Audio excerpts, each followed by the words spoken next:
사골 국물 좋아하시나요? 추운 겨울만 되면 뜨끈한 사골 국물 한 그릇이 몸을 든든하게 해준다고 믿는 분들 많으시죠? 칼슘이 풍부해서 뼈 건강에 좋다고 생각하는 분들도 계십니다. 그런데 사골 국물을 자주 먹으면 오히려 뼈가 아니라 혈관이 막힌다는 사실 아시나요? 건강을 챙긴다는 마음으로 먹다가 심장과 뇌 건강을 해칠 수 있다는 충격적인 이야기입니다.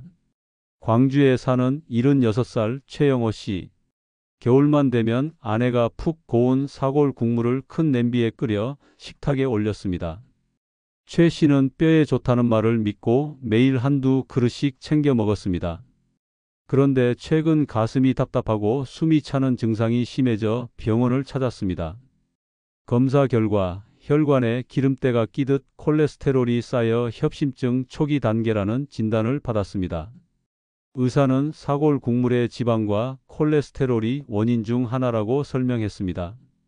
사골 국물은 뼈 건강에 좋다고 알려져 있지만 실제로는 칼슘 함량이 생각보다 높지 않습니다. 오히려 장시간 고는 과정에서 동물성 지방과 포화지방산이 다량 녹아 나옵니다. 이 기름 성분은 혈액 속에 들어가면 혈관벽에 쌓여 혈액 흐름을 방해합니다. 결국 심혈관 질환, 뇌졸중 같은 큰 병으로 이어질 수 있는 겁니다. 그런데 왜 많은 분들이 사골 국물이 몸에 좋다고 믿게 되었을까요? 첫째, 전통적인 이미지 때문입니다. 옛날부터 사골국은 보양식으로 여겨졌고 특히 아이들 성장기와 노인의 뼈 건강에 좋다고 전해 내려왔습니다. 둘째, 겉보기입니다. 하얗게 우러난 국물이 마치 칼슘 덩어리처럼 보이기 때문에 뼈가 튼튼해진다는 착각을 줍니다. 셋째, 가족의 정서입니다. 집에서 오래 끓인 사골국은 정성과 사랑의 상징처럼 느껴지기 때문에 몸에 나쁠 리 없다고 생각하게 되는 겁니다. 하지만 실제로 영양학적 분석을 보면 사골국의 칼슘 함량은 우리가 기대하는 수준보다 훨씬 낮습니다. 오히려 동물성 지방, 퓨린, 콜레스테롤이 더 많이 들어 있습니다. 이 성분들은 뼈 건강과는 큰 상관이 없고 오히려 혈관을 막아 심혈관 질환 위험을 높입니다. 여러분, 중요한 건 보약처럼 믿는 음식이 오히려 독이 될 수 있다는 겁니다. 사골 국물은 적당히 먹으면 따뜻한 보양식이지만 자주 많이 먹으면 혈관 건강을 해치는 숨어있는 위험식품입니다. 여러분, 사골 국물이 정말 뼈 건강에 좋다는 근거는 얼마나 될까요? 먼저 국내외 연구 결과부터 살펴보겠습니다. 서울대 식품영양학과 연구진이 사골국을 분석한 결과 칼슘 함량은 우리가 기대하는 것보다 훨씬 낮았습니다. 우유 한 컵에 들어있는 칼슘보다도 적은 수준이었고 하루 권장량에 한참 못 미쳤습니다. 그런데도 많은 분들이 사골국을 먹으면 뼈가 튼튼해진다고 믿고 있는 겁니다. 반대로 사골국에는 포화지방산과 콜레스테롤이 다량 포함되어 있었습니다. 미국 심장학회는 포화지방과 콜레스테롤이 과잉 섭취가 혈관을 막고 심장병과 뇌졸중 위험을 높인다고 보고했습니다. 특히 동물성 지방은 혈액 속에 들어가면 쉽게 산화돼 혈관벽에 달라붙습니다. 이 과정이 바로 동맥경화의 시작이죠. 하버드 의대 연구에서도 동물성 지방을 많이 섭취하는 그룹은 그렇지 않은 그룹에 비해 심혈관 질환 발생률이 확연히 높게 나타났습니다.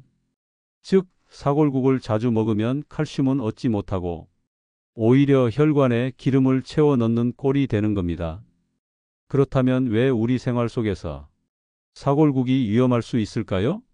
잘못된 습관 몇 가지를 구체적으로 짚어보겠습니다.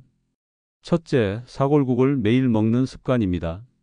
겨울철만 되면 냄비에 큰 사골을 넣고 며칠 동안 끓여 아침 저녁으로 챙겨 드시는 분들 많습니다.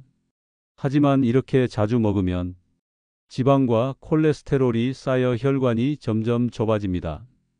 뼈를 지키려다 심장을 위협하는 셈이죠. 둘째, 기름을 걷어내지 않는 습관입니다. 사골국을 하룻밤 식히면 윗부분에 기름이 하얗게 굳어 올라옵니다. 이 기름층을 제대로 걷어내지 않고 그대로 먹는다면 포화지방을 그대로 삼키는 겁니다. 혈관 건강에는 치명적일 수밖에 없습니다. 셋째, 국물 위주로 많이 먹는 습관입니다. 사골국은 밥을 말아 두세 그릇씩 먹기 쉽습니다. 문제는 국물 속에 녹아있는 지방과 퓨린이 함께 들어가면서 혈압과 혈당까지 흔들 수 있다는 점입니다. 특히 퓨린은 요산을 증가시켜 통풍까지 유발할 수 있습니다. 넷째, 간을 세게 해서 먹는 습관입니다. 사골국은 싱겁게 끓여도 담백한데 여기에 소금이나 된장을 많이 넣어 짜게 드시는 경우가 많습니다. 이 습관은 고혈압 환자에게는 치명적입니다. 이미 지방이 많은 국물에 나트륨까지 더해지면 혈관이 이중으로 손상됩니다. 다섯째, 아이들 성장기 보양식으로 자주 먹이는 습관입니다.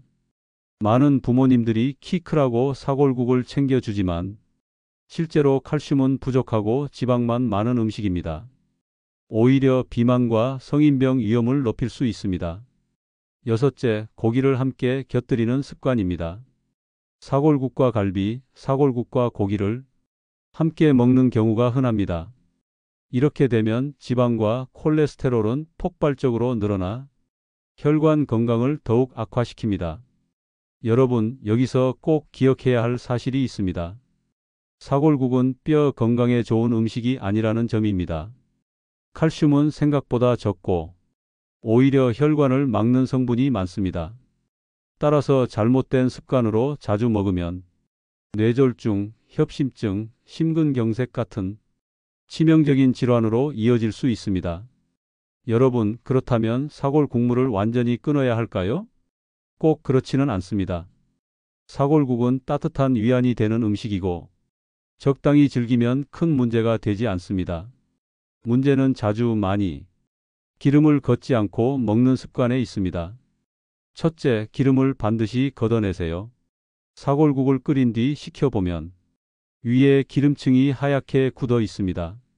이 기름은 포화지방이므로 반드시 제거해야 합니다. 기름을 잘 걷어낸 국물은 훨씬 담백하고 혈관에도 부담을 줄여줍니다. 둘째, 먹는 횟수를 줄이세요. 사골국을 매일 아침 저녁으로 먹는 건 위험합니다. 일주일에 한두 번, 보양식처럼 즐기는 것이 좋습니다. 특히 고혈압이나 고지혈증이 있는 분들은 더더욱 자주 드시면 안 됩니다. 셋째, 간을 싱겁게 하세요. 된장이나 소금을 많이 넣으면 나트륨이 과다해집니다. 심장과 혈압에 이중 부담을 주기 때문에 최대한 싱겁게 조리해야 합니다. 간이 심심하더라도 채소나 파, 마늘로 풍미를 살리는 방법을 쓰는 것이 좋습니다. 넷째, 곁들임 음식을 가볍게 하세요. 사골국에 갈비나 고기 반찬을 함께 먹는 건 피해야 합니다. 이미 국물에 지방이 많은데 고기를 추가하면 콜레스테롤이 폭발적으로 늘어납니다. 대신 싱거운 나물이나 채소 반찬을 곁들이는 것이 좋습니다. 다섯째, 칼슘은 다른 음식으로 보충하세요. 사골국에 칼슘이 많을 거라는 기대는 버리셔야 합니다. 우유, 멸치, 두부, 잎채소 같은 음식이 훨씬 좋은 칼슘 공급원입니다. 사골국으로 뼈를 지키려 하기보다는 균형 잡힌 식단으로 칼슘을 챙기시는 게 현명합니다. 여섯째, 혈관을 지키는 루틴을 만들세요. 사골국을 줄이는 것만으로 끝나지 않습니다. 걷기 운동을 꾸준히 하고 체중을 관리하며 충분히 자는 습관이 필요합니다. 혈관 건강은 결국 생활 전체의 균형에서 비롯됩니다. 마지막으로 전문가의 조언을 전해드립니다. 심장내과와 가정의학과 전문의들은 한결같이 말합니다. 사골국은 뼈 건강을 지켜주는 음식이 아니며 오히려 혈관 건강에 부담이 될 수 있다는 겁니다. 따라서 사골국을 보양식처럼 자주 먹는 것은 피해야 하고 꼭 먹을 때는 기름을 제거하고 싱겁게 조리해야 합니다. 여러분, 사골국은 따뜻한 정이 담긴 음식입니다. 하지만 무턱대고 자주 먹으면 혈관이 막히는 위험한 식습관이 됩니다. 뼈를 지키고 싶다면 사골국 대신 칼슘이 풍부한 음식을, 혈관을 지키고 싶다면 싱겁게 먹는 습관과 꾸준한 운동을 선택하세요. 오늘의 내용을 정리하겠습니다. 사골국은 칼슘보다 지방과 콜레스테롤이 많습니다. 자주 먹으면 뼈 건강에 도움되지 않고 오히려 혈관을 막아 심혈관 질환을 불러올 수 있습니다. 기름을 걷어내고 싱겁게 조리하며 일주일에 한두 번만 즐기는 것이 안전합니다. 칼슘은 다른 음식으로 보충하고 생활 습관으로 혈관을 지키는 것이 진짜 해답입니다. 구독과 좋아요, 알림 설정은 여러분의 건강을 지키는 첫 걸음입니다. 오늘도 생활정보 플러스였습니다.